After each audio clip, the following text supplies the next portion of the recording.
Imagine करो आप अपने घर से बाहर निकलो, दुकान पे कुछ सामान लेने के लिए मार्केट गए हो। अब जब आप वहाँ पर जा रहे हो तो आपने देखा 8-10 लोग मिलके किससे लड़ाई झगड़े कर रहे हैं, ठीक है, उन्होंने दुकान में तोड़फोड़ कर दी। अब हम इंडियंस की आदत है ना, वहाँ पे देख के रुक के हमें सब कुछ चीज़ें देखनी है, पूरा स्वाद लेना, पूरा मजा लेना, हमें लगता है मूवी चल रही है। और पता चले आप मूवी का मजा ले रहे हो, इतने में पुलिस आई, उन 10 लोगों के साथ में आपको भी उठा के ले गई, क्योंकि आप तो वहाँ खड़े थे। तो अब पुलिस वहाँ पे आपको उठा के लेके जाएगी, आपके अगेंस्ट में चार्ज फ्रेम किए जाएंगे और पता चले आपको भी कन्विक्ट कर दिया गया। अब आप बोलोगे सर ऐसा कैसे हो सकता है, मैं तो उस जगह पे सिर्फ खड़ा था, मैं कुछ कर थोड़ी ना था, मैं तो सिर्फ देख रहा था, तो मुझे कैसे पनिश किया जा सकता है जब मैंने कुछ काम किया ही नहीं है। देखिए ऐसा बहुत बार होता है, बहुत बार ऐसा होता है कि लोग बस पास में खड़े हैं, कोई ऑफेंस वहाँ पे कमिट हो रहा है, पुलिस उन्हें भी पकड़ के ले जाएगी और उनके अगेंस्ट में भी चार्जशीट फाइल कर दी जाएगी। तो इस तरीके से बहुत बार इनोसेंट पीपल के अगेंस्ट में भी चार्जशीट फाइल की जाती है और कन्विक्शन भी हो जाता है। तो जब ये चीज़ें बार बार रिपीट हो रही हैं तो ऑनरेबल सुप्रीम कोर्ट ने एक रीसेंट जजमेंट के अंदर कुछ गाइडलाइंस दी कि आपको ऐसे सिचुएशन में करना क्या है, कब आप किस इंडिविजुअल को पनिश करोगे और कब किसको एक्विट करना है। ये सारी गाइडलाइंस दी गई है हमारे आज के जजमेंट के अंदर। Welcome to Sarathi institute of law, आपका अपना लीगल चैनल। देखिए सबसे पहले हम ये देख लेते हैं कि केस क्या है, ब्रीफ बैकग्राउंड देख लेते हैं। केस का नाम है Zainul versus state of Bihar. 2 जजेस बेंच का ये जजमेंट है। उसमें कौन कौन थे, justice Pardiwala and justice Mahadevan. उन्होंने 10 लोगों को एक्विट कर दिया, यानी कि बरी कर दिया। मैटर क्या था, they were convicted for the violent community clash of 1988 in Katihar district of Bihar. यानी कि 1988 में 2 कम्युनिटी के बीच में लड़ाई हुई थी, उसमें उन लोगों को पकड़ा गया, लेकिन फाइनली अब सुप्रीम कोर्ट ने क्या कर दिया, बरी कर दिया। क्यों क्या, बिकॉज प्रोसिक्यूशन जो है उनके अगेंस्ट में ये एविडेंस लाने के में फेल हो गई कि वो कॉमन ऑब्जेक्ट शेयर कर रहे हैं, यानी कि बाकी लोग जो लड़ाई कर रहे थे उनका ऑब्जेक्ट और ये जो 10 लोग बरी हुए हैं उनका ऑब्जेक्ट सेम था। अब आगे बढ़ने से पहले मैं आपको एक बार ब्रीफली बता दूंगा कि कॉमन ऑब्जेक्ट है क्या, किस प्रोविजन के अंदर उनको लायबल किया जाता है और कौन से वो रूल्स हैं, कौन से वो सेक्शंस हैं जिसमें इस तरीके से आप बाकी लोगों को भी क्या करते हो, कवर कर लेते हो। ठीक है, अब देखिए सबसे पहले मैं रेफर कर रहा हूँ section number 141 of Indian penal code IPC. वो बात करता है अनलॉफुल असेंबली, यानी कि अनलॉफुल असेंबली को डिफाइन करता है। So as per section 141 an assembly of 5 or more persons is designated an unlawful assembly if the common object of the persons composing that assemblies, यानी कि भैया 5 या 5 से ज्यादा लोग होने चाहिए और उनका कॉमन ऑब्जेक्ट क्या होना चाहिए, इन 5 सिचुएशन में से कोई एक उनका कॉमन ऑब्जेक्ट होना चाहिए। जैसे कि टू कमिट एनी मिसचीफ और क्रिमिनल ट्रेसपास और अदर ऑफेंस, या फिर to resist the execution of any law और ऑफ एनी लीगल प्रोसेस। कई बार आप देखते हो ना कि कोई भी एक्ट पास हुआ या फिर पुलिस या फिर एडमिनिस्ट्रेशन या फिर कोई भी अथॉरिटी कोई लीगल एक्शन लेती है, लेकिन लोग वहां पे धरने पे बैठ जाएंगे, अथॉरिटी के अगेंस्ट में क्या करेंगे, कई बार आप देखते हो पत्थरबाजी भी कर देते हैं। तो ये सारी सिचुएशन किसमें फॉल करती है, अनलॉफुल असेंबली में। अगर ऐसा काम 5 या 5 से ज्यादा लोगों ने किया है, मिसचीफ कमिट कर रहे हैं, एग्जीक्यूशन ऑफ लॉ को प्रिवेंट कर रहे हैं, कोई भी इन 5 सिचुएशन में कोई भी काम कर रहे हैं, तो क्या हो जाएगी, अनलॉफुल असेंबली हो जाएगी। अब क्या होगा, एज पर सेक्शन 149 क्या किया जाएगा, if an offense is committed by any member of an unlawful assembly in prosecution of the common object of that assembly or such as the members of that assembly knew to be likely to be committed in prosecution of that object, every person who at the time of committing of that offense is a member of same assembly is guilty of that offense। यानी कि भैया क्या बोला जा रहा है, assume करो 10 लोग जो है किसी की दुकान में तोड़फोड़ करने लग गए, तो ये मिसचीफ हो गया। ठीक है, अब तोड़फोड़ कर रहे हैं तो ऐसी सिचुएशन में क्या हुआ, 6 लोग तो बढ़िया तोड़फोड़ करने में लग रहे हैं, बाकी जो 3-4 लोग हैं उन्होंने क्या किया हुआ है, होल्ड करके रखा हुआ है जो दुकान का मालिक है उसको। अब क्या हुआ, दुकान का मालिक ऑब्वियसली बचाएगा, वो क्यों तोड़फोड़ करने देगा, तो वो जो 4 लोग जो उसको होल्ड करके रखे हुए थे, उन चारों में से किसी एक ने उसके सर पे डंडा मारा, डंडा इतनी जोर से लगा कि उसकी डेथ ही हो गई ब्रेन हेमरेज की वजह से। अब क्या हुआ, जो जब पुलिस आई उन सभी को पकड़ा तो क्या हुआ, पुलिस ने उन सभी के अगेंस्ट में मर्डर के चार्ज भी लगा दिए। तो बाकी 6 लोग बोलेंगे सर हमारे अगेंस्ट में क्यों मर्डर लगेंगे, बाकी 6 क्या बल्कि 9 लोग बोलेंगे हमारे अगेंस्ट में मर्डर क्यों लगेगा, हमने तो उसको मारा थोड़ी ना है, मारा तो एक ने है, तो आप उसको मर्डर के लिए लायबल करो। लेकिन नहीं, ऐसा नहीं होगा। यहाँ पर क्या होगा, बिकॉज वो एक अनलॉफुल असेंबली थी और वहां पे जिस इंडिविजुअल ने वो डंडा मारा वो क्या था, एक ऑफेंस कमिट किया गया, कैसे, and furtherance of common object. तो ऐसी सिचुएशन में उस अनलॉफुल असेंबली के बाकी जितने भी मेंबर थे उनको भी उस ऑफेंस के लिए जो है लाइबल किया जाएगा, इवन दो उन्होंने वो पर्सनली ऑफेंस कमिट क्यों ना किया हो। तो ये काम करते हैं हमारे सेक्शन 141 एंड 149 और इन्हीं प्रोविजन का इस्तेमाल करते हुए इन 10 लोगों को भी इनिशियली कन्विक्ट किया गया था। अब यहाँ पर जब हमने पूरी सेक्शन देखी तब कोर्ट ने क्या ऑब्जर्व किया हम वो भी देखते हैं। कोर्ट ने बोला that mere presence at the crime scene would not ipso facto make a person member of unlawful assembly, यानी कि जस्ट बिकॉज कोई इंडिविजुअल वहां पर प्रेजेंट है डजंट मीन कि वो उस अनलॉफुल असेंबली का मेंबर बन गया। क्योंकि अगर आप उस इंडिविजुअल को बाकी लोगों के एक्ट के लिए पनिश करना चाह रहे हो तो आपको प्रूव करना पड़ेगा कि वो जो इंडिविजुअल और अनलॉफुल असेंबली का मेंबर था। जस्ट बिकॉज ऑफ प्रेजेंट इसका मतलब ये नहीं है कि वो अनलॉफुल असेंबली का मेंबर है।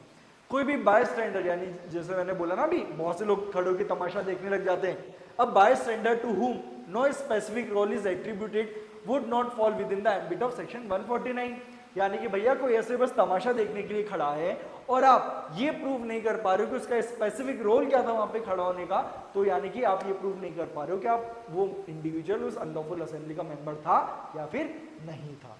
और जब ऐसी सिचुएशन आएगी तो अब क्या होगा, प्रोसिक्यूशन को प्रूव करना है कि नहीं सर वो बायस्टैंडर नहीं था, वो अनलॉफुल असेंबली का क्या है, मेंबर है। और एक बार जब प्रोसिक्यूशन ने सफिशिएंट एविडेंस के साथ ये प्रूव कर दिया कि वो जो इंडिविजुअल एक सिंपल बायस्टैंडर नहीं था, वो बल्कि उस अनलॉफुल असेंबली का मेंबर था, तब जाके जो है बायस्टैंडर के ऊपर लायबिलिटी शिफ्ट होगी। देखिए जो लॉ के फील्ड से जुड़े हुए नहीं है मैं उनको बता दूं कि क्रिमिनल प्रोसीडिंग्स के अंदर जो बर्डन ऑफ प्रूफ रहता है वो हमेशा प्रोसिक्यूशन के ऊपर होता है। यानी कि अगर कोई भी मैटर कोर्ट में जाता है, कोई भी एलिगेशंस लगाए जाते हैं, अगर एलिगेशंस लगे कि बी ने चोरी की है तो ये बात बी प्रूव नहीं करेगा कि मैंने चोरी नहीं की है, ये बात प्रोसिक्यूशन को प्रूव करनी पड़ेगी उसने चोरी की है। और जब प्रोसिक्यूशन अपना केस स्टैब्लिश कर देगा तब जाके डिफेंस जो है वो ये प्रूव करेगा कि नहीं सर मैंने नहीं किए। यानी कि अगर प्रोसिक्यूशन अपना बर्डन डिस्चार्ज करने में फेल हो जाता है तो ऐसी सिचुएशन में अक्यूज को छोड़ दिया जाता है।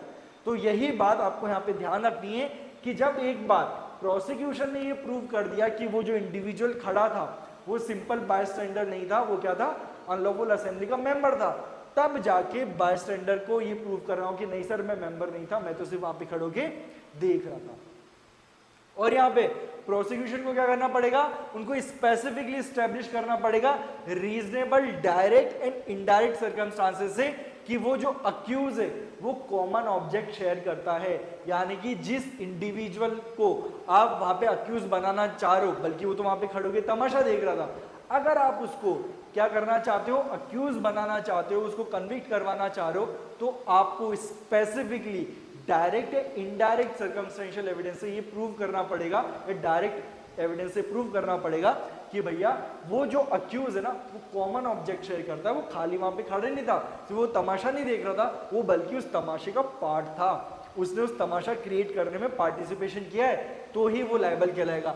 अब ये कैसे डिसाइड होगा, वो कौन सा एविडेंस है, वो कौन से तरीके हैं जिससे आप प्रूव कर सकते हो कि वो इंडिविजुअल उस अनलॉफुल असेंबली का मेंबर है। तो सुप्रीम कोर्ट ने कुछ गाइडलाइंस दी हैं। वो गाइडलाइंस क्या है, देखिए, first the time and place at which the assembly was form, ये आपको प्रूव करना होगा। Then the conduct and behaviour of its members at or near the scene of the offence, ये प्रूव करना पड़ेगा। The collective conduct of the assembly as distinct from that of individual members, ये prove करना पड़ेगा। Then motive underlying the crime, ये सारी चीजें आपको प्रूव करनी है, कोर्ट ये सारी चीजें देखेगा। The manner in which the occurrence unfolded, कैसे हुआ है वो सारा काम, किस तरीके से सारे एक्ट हुए, ये देखे जाएंगे। The nature of the weapons carried and used, and lastly the nature, extend and number of the injuries inflicted and other relevant consideration. यानी कि ये टोटल जो हमारे सामने 7 पॉइंट्स यहाँ पे सुप्रीम कोर्ट ने दिए हैं, ये जो गाइडलाइन है, कोई भी कोर्ट ये एक्सेप्ट करने से पहले कि हाँ वो इंडिविजुअल क्या था, अनलॉफुल असेंबली का मेंबर था, कोई भी कोर्ट इन 7 चीजों को देखेगा। अगर ये टेस्ट पूरे हो जाते हैं, प्रोसिक्यूशन इन सारे टेस्ट को पास कर देता है, तब जाके ये माना जाएगा कि वो इंडिविजुअल क्या था, अनलॉफुल असेंबली का मेंबर था। अदरवाइज क्या कर दिया जाएगा, उस अक्यूज को एक्विट कर दिया जाएगा, बरी कर दिया जाएगा। और फाइनली कोर्ट ने यहाँ पे क्या डिसीजन दिया है, जस्टिस पार्टी वाला ने, ये जो जजमेंट है वो लिखा है, ऑथर जस्टिस पार्टी वाला है, उन्होंने बोला cases involving a large mob, the evidence against each accused must be scrutinized with utmost care to avoid convicting passive onlookers और इनोसेंट बायस्टैंडर्स। यानी कि भैया जब भी बड़ी मॉब की बात आएगी, ये क्लेम किया जाएगा ये ऑफेंस एक मॉब ने कमिट किया है, तो आपको वहां पे बहुत ज्यादा केयर रखनी, क्योंकि हमारी आदत है कोई भी तमाशा होगा वहां पे जाके देखेंगे। तो ऐसे सिचुएशन में जो इनोसेंट लोग हैं उनको भी क्या नहीं कर दिया जाए, कन्विक्ट ना कर दिया जाए, इसका हमें स्पेसिफिकली ध्यान रखना है। और कोर्ट ने यहाँ पे मसालती versus state of Uttar Pradesh 1964 का जो जजमेंट है उसको भी रेफर किया और ये बोला rely on consistent account from at least 2 or 3 reliable witnesses for conviction in complex cases। यानी कि हमें वहां पे एटलीस्ट 2-3 विटनेसेस से मिलने चाहिए जो ये बताए कि सर ये अक्यूज भी उसके अंदर पार्टिसिपेट कर रहा था, रिलायबल विटनेस होने चाहिए। और ये बात 1964 में इस जजमेंट के अंदर ऑलरेडी सुप्रीम कोर्ट ने बोली थी। एंड फाइनली जो कोर्ट का जजमेंट है वो ये है, क्या फाइंडिंग है कोर्ट्स की, where there are journal allegations against a large number of persons, the court must remain very careful before convicting all of them on vague और जर्नल एविडेंस। क्योंकि देखिए पुलिस क्या करेगी, इन्वेस्टिगेशन करेगी, और हमने बहुत बार देखा है कि मैटर्स में पुलिस जो है बहुत ही खाना पूर्ति वाला काम करती है, जितने भी लोग मिले उन्हें उठाया, जेल में डाला और उनके अगेंस्ट में चार्जशीट फाइल कर दी। तो ऐसा ना हो, तो इसलिए आपको क्या करना है, बहुत ही ज्यादा केयरफुल रहना है। The courts ought to look for some cognate or credible material that lends assurance, ठीक है, and it is safe to convict only those whose presence is not only consistently established from the stage of FIR but also to whom overt acts are attributed which are in furtherance of the common object of the unlawful assembly। And lastly court ने क्या बोला, prosecution failed to meet this standard for the appellants with the court finding the evidence against them vague, omnibus and insufficient to prove they shared the murderous common object of the mob, they were acquitted of the charges। यानी कि इस वाले case के अंदर prosecution fail हुआ है evidence देने में, वो जो उसका बर्डन था उसको डिस्चार्ज करने में। इस रीजन की वजह से हम इन 10 लोगों को क्या कर रहे हैं, एक्विट कर रहे हैं, बरी कर रहे हैं, क्योंकि जो हमने यहाँ पे टेस्ट दिए हैं उन टेस्ट को पास करने में प्रोसिक्यूशन फेल हो गया। और ये जजमेंट बहुत बहुत ज्यादा इंपॉर्टेंट है, ना सिर्फ एक लॉयर स्टूडेंट के लिए एग्जाम पर्सपेक्टिव से, बल्कि एक कॉमन मैन के लिए भी, क्योंकि हो सकता है आज नहीं तो कल आपके साथ ये सिचुएशन हो जाए, आपके किसी नजदीकी जो रिलेटिव है, फ्रेंड है, किसी ऐसे इंसान के साथ ये सिचुएशन आ जाए कि वो अननेसेसरली इस तरीके से एक क्राइम का पार्ट बन जाए, जबकि वो इनोसेंट है। तो ऐसी सिचुएशन में आपको क्या करना है, इन चीजों का ध्यान रखना है और घबराना बिल्कुल भी नहीं है, क्योंकि यहाँ पे सुप्रीम कोर्ट ने गाइडलाइंस दे दी है। So that's all for today. अब मिलते हैं एक नए वीडियो में एक नए टॉपिक के साथ, तब तक के लिए गुड बाय।